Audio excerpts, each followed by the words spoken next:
Morning students, मैं चंद्रकांता आज आपको कक्षा 8वीं से संस्कृत का पाठ नंबर 6 जिसका नाम है प्रेमलस्य प्रेमयाश्च कथा, यानी इसकी हिंदी क्या है, प्रेम और प्रेमली की कहानी। तो मैं आपको बता दूं कि कहीं पे यदि प्रेमल लिखा हुआ है, बाकी पैर में लगा हुआ है, तो कहीं पे नहीं भी लिखा तो पेमल पेमलाश्च कथा, तो पेमल और प्रेमली की कहानी या प्रेमल और प्रेमली की कहानी, तो ये दोनों तरह से आपको लिखा हुआ मिलेगा। तो ये कहानी जो है किसके द्वारा रचित है, ये है शिक्षाविद गिज्जू भाई की रचना है। तो ये आपके लिए एक प्रश्न बन जाता है, फिर प्रेमल और प्रेमली की कहानी किसके द्वारा रचित है, इसके लेखक कौन है, गिज्जू भाई की रचना है। एक विद्यालय में पढ़ाते हुए, गुजरात के भावनगर में ये पढ़ाते थे एक विद्यालय में, वहाँ पढ़ाते हुए इन्होंने बाल शिक्षण के क्षेत्र में अनेक प्रयोग किए। बाल शिक्षण यानी बच्चों को पढ़ाने के लिए, अब जो है बच्चों को कैसे पढ़ाया जाए इसके बारे में जो है इन्होंने बताया था। पहले इन्होंने जो बॉम्बे में वकालत की शिक्षा की तो वहीं पे वकालत करते थे, लेकिन जो है बाद में इन्होंने ये वकालत छोड़ दी और इन्होंने क्या किया, दक्षिण मूर्ति विद्यार्थी बाल भवन बनवाया एक। तो वहाँ पर उस बाल भवन में, बाल भवन का नाम क्या था, दक्षिण मूर्ति विद्यार्थी बाल भवन। ये कहाँ बनवाया गया था, बॉम्बे में यानी मुंबई में। तो उस बाल भवन में 2.5 से 6 साल तक के बच्चे शिक्षा ग्रहण करते थे। तो इसमें अब आपके ये प्रश्न बनते हैं, मतलब उन्होंने जो था दक्षिण मूर्ति विद्यार्थी बाल भवन कहाँ बनवाया था, मुंबई में। उन्होंने मुंबई में कौन सा बाल भवन बनवाया था, दक्षिण मूर्ति विद्यार्थी बाल भवन। तो इस तरह से ही प्रश्न भी बन जाते हैं आपको ऐसे ही याद करने हैं। उस बाल भवन में कितने साल के बच्चे को शिक्षा दी जाती थी, 2.5 साल से 6 साल तक के बच्चे को वहाँ पर शिक्षा की जाती थी। उनकी शिक्षा का जो मुख्य उद्देश्य क्या था, वो कहते थे कि बच्चे का शारीरिक, मानसिक और नैतिक मूल्यों का विकास होना चाहिए। इसके लिए उन्हें ये नहीं थी कि बड़ी बड़ी किताबें लगा दी जाएं और बच्चों को उनमें से पढ़ना सिखाया जाए, वो ऐसा नहीं चाहते थे। वो जब प्रैक्टिकल करके दिखाते थे, मतलब बच्चे जो हैं अपने आप से कुछ सीखें, ऐसा सिखाते थे। वो उनका कहना था कि बच्चों को यदि शिक्षित करना है तो उनको जो अपनी मातृभाषा से ही सिखाना शुरू करना चाहिए। सबसे पहले उसे मातृभाषा सीखनी चाहिए और बाद में जो है उसको लिखना और क्या सब कुछ पढ़ना वो सिखाना चाहिए।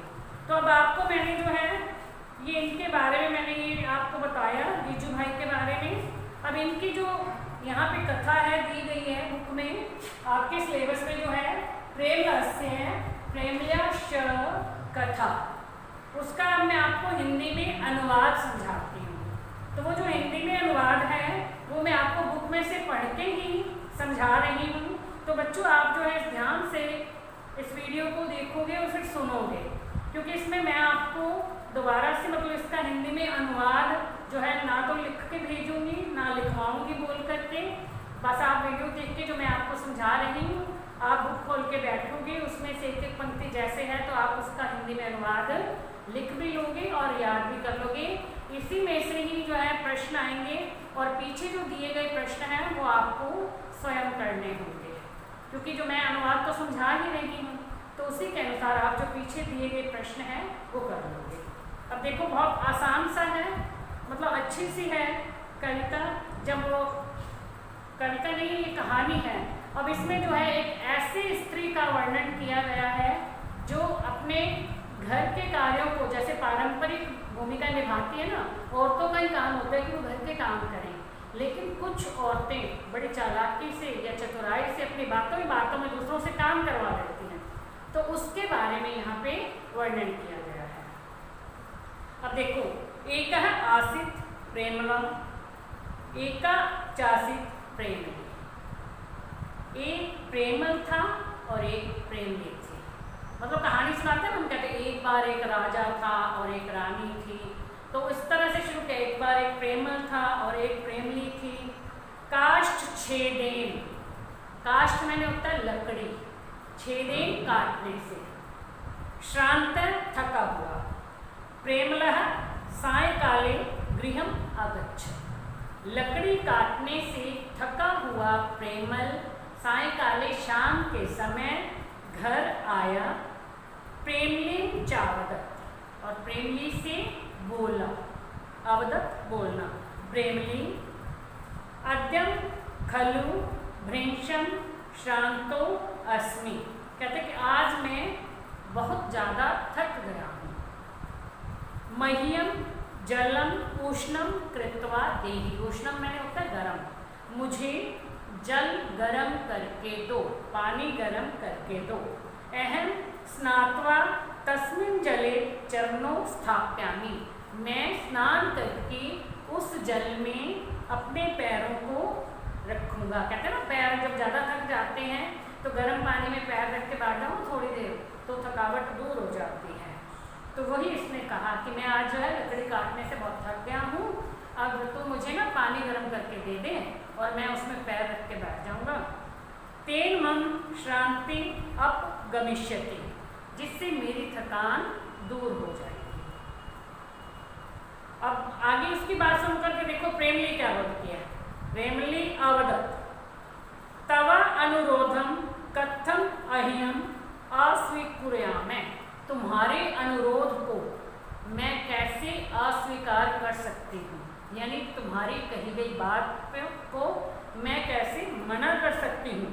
पश्य देखो, तत्र हंडी ऊपरी स्थापिता, वहाँ ऊपर हांडी रखी हुई है। हांडी होते पानी गर्म करने का जो बर्तन था, तो कहती है कि ऊपर जो है हांडी रखी हुई है। ताम अवतार्य, तुम उसे उतारो, उतारो मतलब नीचे उतारो। प्रेमलः हंडिम अवतार्य, प्रेमल ने हंडी को नीचे उतारा, उस बर्तन को नीचे उतारा। कौन सा बर्तन? जिसमें पानी गर्म करना था। ततः स अवदत्, तब वह बोला, अधुना अब किम करोमि, क्या करूं, मतलब हांडी तो नीचे उतार दी, बर्तन उतार दिया, फिर पूछता कि अब क्या करूं। प्रेमली अवदत्, प्रेमली बोली, निकटे कूपा वर्तते, कूपा मीन्स होता है कुआं, कहती कि पास में ही कुआं है। तत्र गत्वा, गत्वा मैंने जाकर, तत्र मैंने वहाँ, वहाँ जाकर जलम भृत्वा आने, उस बर्तन में जल भर के लाओ। पहले तो हांडी ऊपर से नीचे उतारो, फिर अब वो कहती है कि अब पास में कुआं है, उससे जल भर के लाओ। प्रेमलः घटे जलम संपूर्य अगच्छ, प्रेमल उसने जल भर के लाया और पूछा। पुनः प्रेमलिम अपृच्छत् इदानीं किम, अब पुनः जो है पूछता, दोबारा फिर प्रेमली से पूछा कि अब क्या करूं। वो बार बार यही पूछेगा सारे काम करते करते कि अब क्या करूं, अब क्या करूं। तो प्रेमली आगे कुछ ना कुछ काम कहती जाएगी। अब पहले उसने जो है बर्तन उतरवा लिया, फिर कुएं से पानी भर के ले आया, कुएं से पानी भर के लाया, फिर पूछता है कि क्या करूं। प्रेमली अवदत्, फिर प्रेमली बोली, अधुना चुल्याम काष्ठानि प्रज्वाल्यत, अब जो है चूल्हे में लकड़ियां जलाओ। काष्ठानी होता है लकड़ियां, प्रज्वाल्यत जलाओ। अब कहते हैं कि चूल्हे में जो है ना लकड़ियां जलाओ। प्रेमलः काष्ठानि प्रज्वाल्यत अपृच्छत्, अब प्रेमल ने लकड़ियां जला करके फिर पूछा, अग्रे किम करवानी, अब आगे क्या करूं। प्रेमली अकथयत्, प्रेमली ने कहा, यावत चूल्ही सम्यक न ज्वलते, जब तक चूल्हा अच्छी तरह से नहीं जलता, तावत फुत्कुरु किमन्यत्, तब तक फूंक मारो। वो क्या करते थे, वो पहले होता था ना एक लोहे की पतली सी वो लेके, तो उसमें फूंकनी बोलते थे उसको, फूंकनी से ऐसे फूंक मार के और आग जलाते थे। वैसे आग जलती नहीं, कई बार धुआं निकलने लगता है, तो उसको फूंक मारते थे तो वो जल जाती थी आग। तो कहती थी अब जब तक आग नहीं जल जाती तब तक उसे फूंक मारो। प्रेमलेन चूल्ही सम्यक प्रज्वालिता, अब जो है प्रेमल ने चूल्हे को अच्छी तरह से जला दिया। अथा च अपृच्छत्, और तब फिर पूछा, अधुना किम करवानी, अधुना मैंने बताया अब क्या करूं। प्रेमली अवदत्, प्रेमली बोली, घटात हंड्या जलम पूर्या। अब वो जो जल हंडी में जो जल भर के लाए थे ना, जो बर्तन में जल भर के लाए हो, तत् हंडीम चूल्याम ऊपरी स्थाप्य, उस बर्तन को, उस पानी के बर्तन को चूल्हे के ऊपर रख दो। प्रेमला हंडीम चूल्याम स्थापित। अब फिर प्रेमल जो है उस बर्तन को चूल्हे के ऊपर रख करके फिर जो चूल्हे के ऊपर उसने रख दिया। किंचित कालांतरम च पुनः प्रेमली अपच्छत। अब कुछ समय के बाद, यानी थोड़ा समय बीत गया ना तुम बर्तन को चूल्हे पे रखे हुए, फिर वो पूछता है प्रेमली से, इदानीम किम करवानी, अब क्या करूं? प्रेमली अवदत, प्रेमली बोली कि मन्यत हंडीम अवतार्य। तो अब क्या करती है वो, क्या कहती है, और क्या, हांडी को नीचे उतारो, बर्तन को नीचे उतारो। हंडीम अवतार्य प्रेमल पृछती, बर्तन को नीचे उतारकर प्रेमल ने पूछा, अधुना अब। प्रेमली वदती, प्रेमली बोली, अधुना हंडी स्नान गृह स्थाप्य है। अब इस बर्तन को, यानी पानी गर्म करने का जो बर्तन है, हांडी है, उसे स्नान घर में यानी बाथरूम में रखो। प्रेमल हंडी स्नान गृह निधाय पृछती, प्रेमल हांडी को स्नान घर में रख करके फिर पूछने लगा, अधुना अब प्रेमली निर्दिष्ट संप्रति स्नानम कुरु।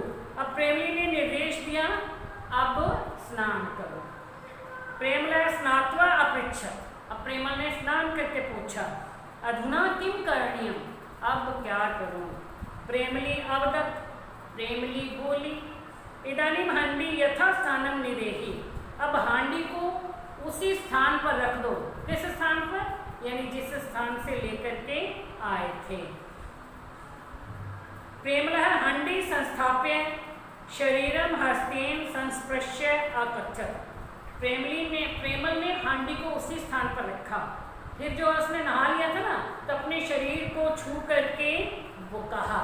अब जब नहा लेते हैं तो हम क्या करते हैं, अपने शरीर को थोड़ा छूते हैं, आराम से मिल जाता है, ठंडक पहुंच जाती है, फिर ठंडा ठंडा हो जाता है। तो उसने भी जो है वो थका हुआ तो था, उसने स्नान किया, स्नान करके अपने शरीर को छूते हुए जो है वो बोला, अरे कीदृशम पुष्पमय शरीरम लघु जातम।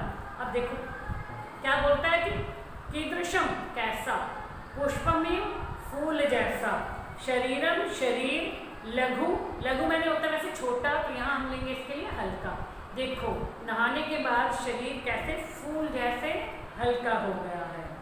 यदि त्वम प्रतिदिनम एवमेव जलम उष्णम कृत्वा, यदि तुम हर रोज इसी तरह से जल गर्म करके मय्यम ददासी, मुझे देती रहो, तय्यम कियत शोभनम भवेत, तो कितना अच्छा होगा।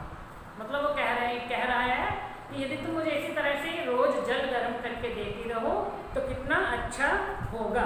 प्रेमली अवदत, प्रेमली बोली, किम अहम न इति कथ्यामि, क्या मैं न कहती थी, परंतु अत्र कस्य आलस्यम, परंतु इसमें आलस किसका है। प्रेमल है अवदत, प्रेमल बोला, आलस्यम तुम हमें, आलस तो मेरा ही है, परम अग्रे आलस्यम न करिष्यामि, लेकिन मैं आगे से ऐसा आलस नहीं करूँगा।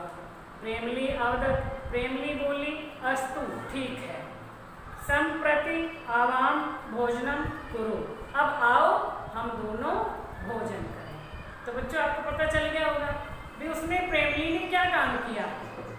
वो थका हारा घर पे आया था, लेकिन उसने फिर भी कुछ काम नहीं किया। सारा काम जो है भाषा की चतुराई से, बातों ही बातों में अपनी वाणी की चतुराई से, अपनी चालाकी से सारा काम भी उससे करवा लिया। और फिर भी वो क्या कह रहा है, यदि तुम इसी तरह से मुझे रोज गर्म जल करके दोगी तो कितना अच्छा रहेगा। तो आपको ये कहानी तो समझ में आ रही होगी। अब इसके जो प्रश्न उत्तर है मैं आपको वैसे बताती हूँ, आपने स्वयं कर लिया ये। अब देखो, प्रेमल कथा श्रांत आसीत, प्रेमल कथम श्रांत आसीत, मतलब प्रेमल क्यों थका हुआ था, क्यों थक गया था वो, शुरू में ही पढ़ लिया था आपने, फर्स्ट लाइन में ही आ गया था। काष्ठ छेदेन, लकड़ी काटने के कारण वो थक गया था। इसका उत्तर क्या है, काष्ठ छेदेन। प्रेमलः कदा गृहम आगच्छ, प्रेमल कब घर लौटा था काम करके, यानी बाहर वो लकड़ियाँ काटने के लिए गया था, तो कब घर लौटा था? ये भी आपने शुरू में पढ़ा ना, शाम के समय यानी सायंकाले। कब घर लौटा था? सायंकाले। प्रेमलः कानि प्रज्वाल्यत। प्रेमल ने क्या जलाया था? उसे क्या कहा गया था? चूल्हे में जलाओ। कानि यानी काष्ठानी, लकड़ियां जलाई थी। चूल्हे में क्या जलाया था? लकड़ियां जलाई थी। चूल्हे प्रज्वालितुं प्रेमलः किम कृतवान। प्रेमल ने चूल्हे को जलाने के लिए, चूल्हे में उन लकड़ियों को जलाने के लिए क्या किया था? उसने कहा था ना कि जब तक लकड़ियां नहीं जलती तब तक फूंक मारो। तो इसको संस्कृत में हमने क्या करना है? ये दिया हुआ फुत कृतवान, यानी लकड़ियों को आप फूंक मार के जलाओ। तो उत्तर क्या था?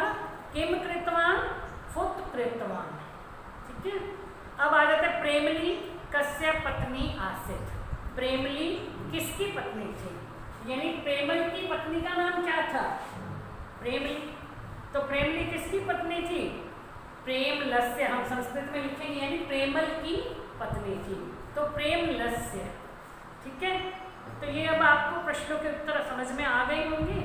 आप इसमें से सारे देख लेना और इसे कॉपी में लिख लेना, और शब्दार्थ भी आप कॉपी में लिखोगे और उसे याद भी करोगे। जब आपको शब्दार्थ याद हो जाएंगे तो उसका हिंदी में अनुवाद करना बहुत आसान हो जाता है। तो इसलिए बच्चों सबसे पहले आप इन शब्दों के अर्थ याद करोगे। अब इसमें जो है बाकी जो अभ्यास कार्य है वो मैं आपको जो है अगली वीडियो में बताऊंगी। Thank you.